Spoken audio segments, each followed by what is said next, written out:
What's up everybody, D-Man back. Welcome to a brand new video, and we got a pretty loaded episode today. So today we are going to be doing a MonsterVerse news and updates. That's right, Godzilla 2. We are going to be talking about King of the Monsters.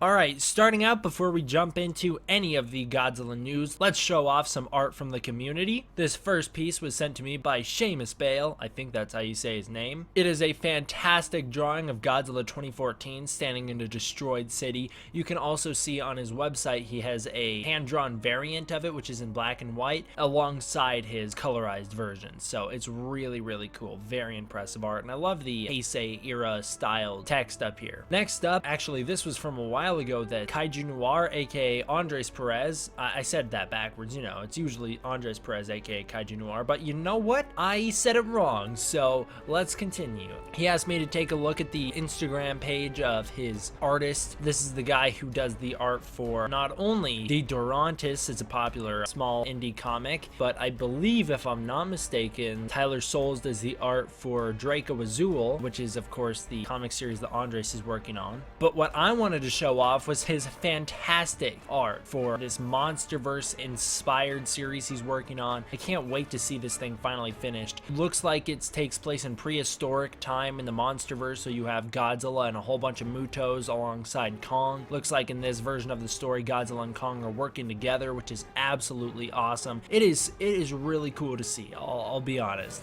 And it's cool to see Godzilla and Kong not fighting each other, but fighting alongside each other, and I would definitely not want to see that in a movie called Godzilla vs. Kong, but I'd be open to see that in the future, that's for sure. He also did this fantastic Gorgo art that I think you all should check out, so you guys can go check out the Instagram down below to see all this amazing art. Next up is an amazing art piece of Godzilla 2014 fighting Gypsy Avenger. Now, the artist for this piece is unknown. If any of you guys do figure out who it is, please let me know and I'll add it to the description below, but it is just fantastic. This is so beautiful. We've seen some cross promotion advertising between Godzilla Monster Planet and Pacific Rim Uprising, but this having them fight is way cooler than that was. We have some pictures of our very beautiful, very sleek Godzilla 2014 figure coming out from Tanaka Studios. This thing is pretty expensive, but man, it is beautiful. This thing is going to cost around $400, but I honestly think it's worth it because you look at this sculpt and knowing how tall it is, I don't actually know the exact size of it, but it's pretty tall. It's taller than X Plus figures. Knowing the height, knowing the sculpt, how well it's made, and seeing these pictures, it really does seem like it's worth it to me. The only problem is you're gonna have to ship it from Japan, which is gonna be an additional, I don't know how much money, but quite a bit. But I don't know, you guys know, if you've watched the channel, you know I'm obsessed with Tanaka Studios. They are fantastic. So this isn't anything big, but Michael Dougherty recently changed. Michael Dougherty, by the way, is the director for Godzilla King of the Monsters. I'll make sure I add that so you guys know. Michael Dougherty recently changed the background for his Twitter to be a picture from Godzilla 1954.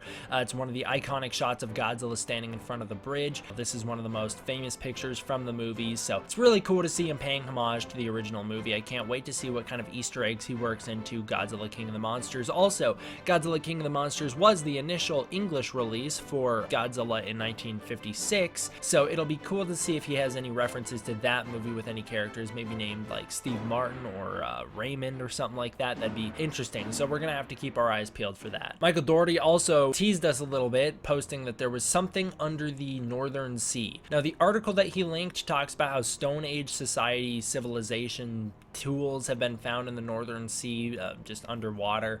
It's you know, it's actual scientific news, but it's nothing related to Godzilla or anything like that. Basically what he's doing is he's just teasing us, saying, yeah, there's stuff under this Northern Sea, make sure you keep your eye out for that because that's where King Ghidorah is. And then he also posted a picture saying like another day back at work, and it's them taking a boom mic to a rattlesnake, taking the sounds from the snake. Some Godzilla fans have read into into this saying, oh, you know, this is because King Ghidorah is going to sound like a snake in these movies. Obviously, they're just getting sound bites for it. That very well could be the case. I don't read into it too much. I think it's just kind of a joke. But if you want to speculate and say that they are taking the audio for King Ghidorah, I will certainly not hold it against you, because that is a possibility. Next up, this was a Toho Kingdom exclusive. It was revealed a couple days ago. The official title for Godzilla 2 is now Godzilla King of the Monsters. So we've known this for a little bit now, but there has been some confusion. Of course, their working title was Fathom.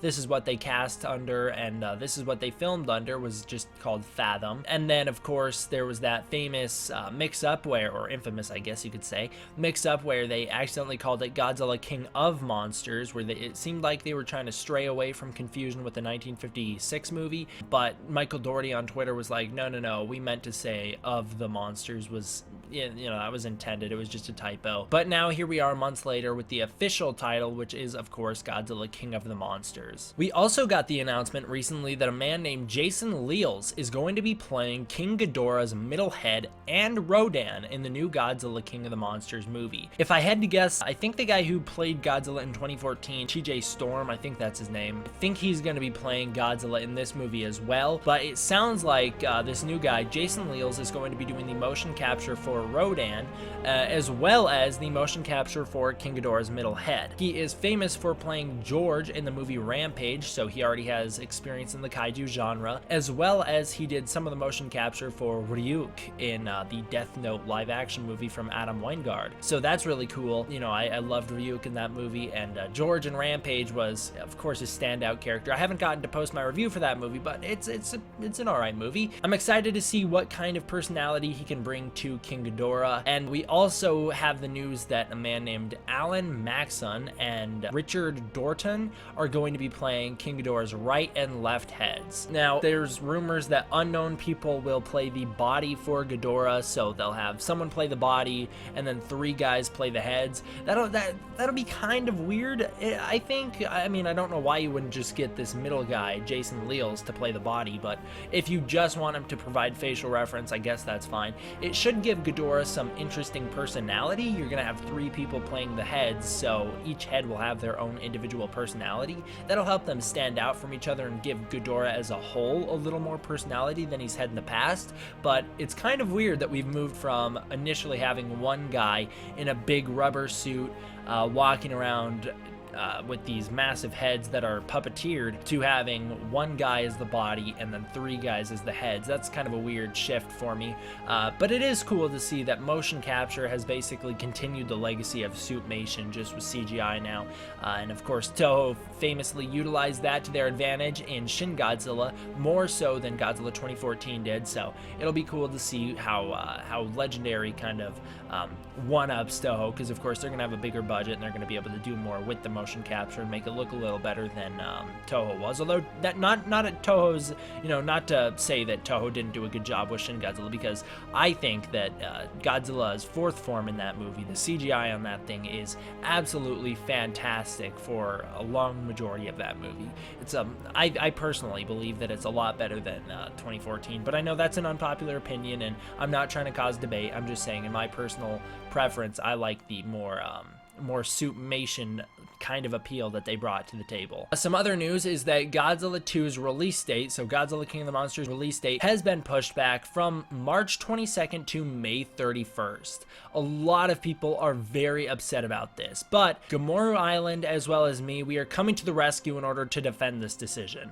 So Godzilla 2 was initially scheduled to come out March 22nd. It was going to be following in the footsteps of Kong Skull Island, which came out in March as well, although it came out a little earlier. If I remember correctly, I believe it came out March 10th, somewhere around there. But it has been moved back a full 2 months, so now Godzilla 2 will be coming out on May 31st. Originally, people thought like, oh god, this 2-month wait, oh, it's going to kill me, because I thought we were in the 365 day, you know, we were in that range, we were less than a year away, but now here we are, we have to re-reach that landmark achievement, and then we have to work our way back. It's going to be horrible. But as Gamoru Island pointed out, this brings forward a lot of great potential for the movie. They say that it will bring us better quality, meaning better monsters, and an overall better film. And while this rest of the year wait will be hard for us. It means we're going to get better visual effects and everything like that, more refined visual effects with the monsters so that it doesn't look bad. And then they also said it'll put it back in the summer, making it a summer blockbuster, just like how the first one was, meaning it'll have a stronger marketing advantage because they'll be able to market for longer and in a more competitive season, so they're going to have more going on, which I guess that makes some sense to me. But it also means that it can pull in more money at the box office because summer movies do bring in more money at the box office than other releases. And so on top of all those advantages, there are a couple other advantages to the move. So what they're claiming the reason to the move to May 31st is, so what Legendary is claiming, oh, this is why we moved, or I think it might be Warner Brothers, is because, yeah, it's Warner Brothers, because their movie $6 Billion Man was initially scheduled to come out May 31st, 2019. $6 Billion Man's director got fired recently, or at least he left the project, so now they're looking for a new director, which pushed the movie back, I think, a full year at least. Now, Godzilla 2 was able to take that original release date spot so that Warner Brothers can still keep that date and release another blockbuster on that day and make probably more money than $6 Billion Man could. So that's the reason they gave. But there's another sneaky reason that they didn't talk too much about. And that sneaky reason is an unstoppable force, something that everyone has failed to compete against: the MCU. Captain Marvel will be releasing on March 6, 2019.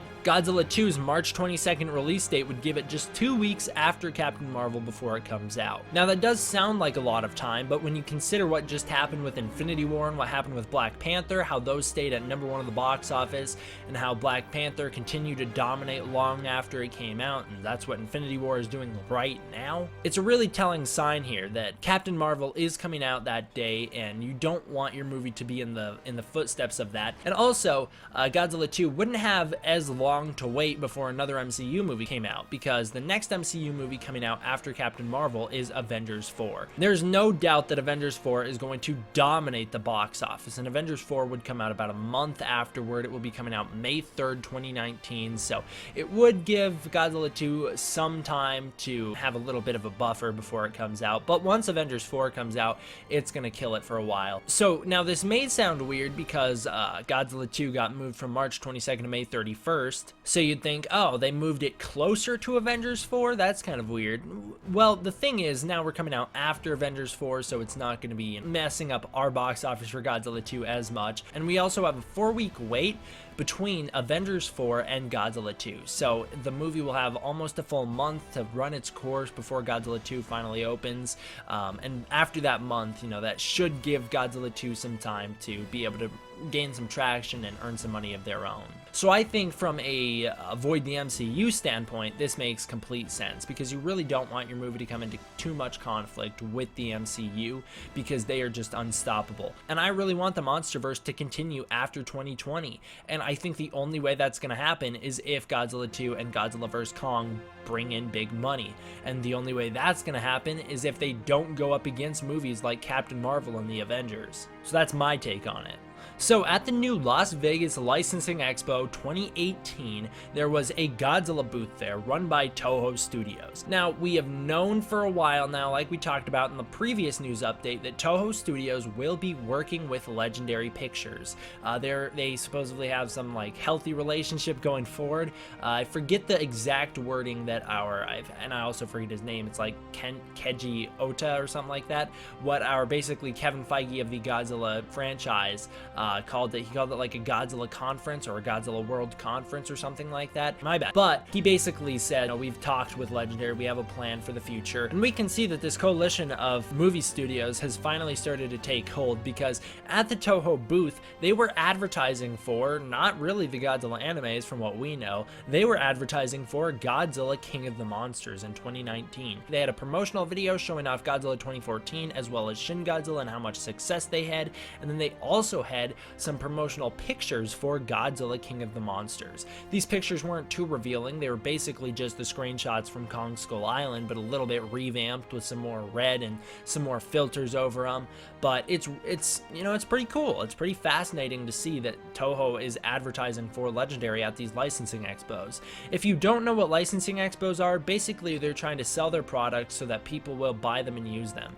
What that means is, you know, when we had those Godzilla Volkswagen, something like that, that Volkswagen commercials in 2014 where Godzilla's eating the cars, and then we had that Godzilla Snickers commercial. Basically, it's to sell your products so that other brands will use your character or your image in their videos or in their commercials so that you can make more money. But it's pretty cool to see all these Godzilla advertisements. These are really the first Godzilla 2 advertisements we have ever had. Now we are living in a world where we are getting advertisements for Godzilla King of the Monsters moving forward. That's really cool to think about. Can't wait to see what else we get, and especially at SDCC. Hopefully we get a sick teaser trailer, or at least a poster. I'm fine with a poster. Alright, and finally, Michael Dougherty followed up the day. It was the same day as the expo, the licensing expo.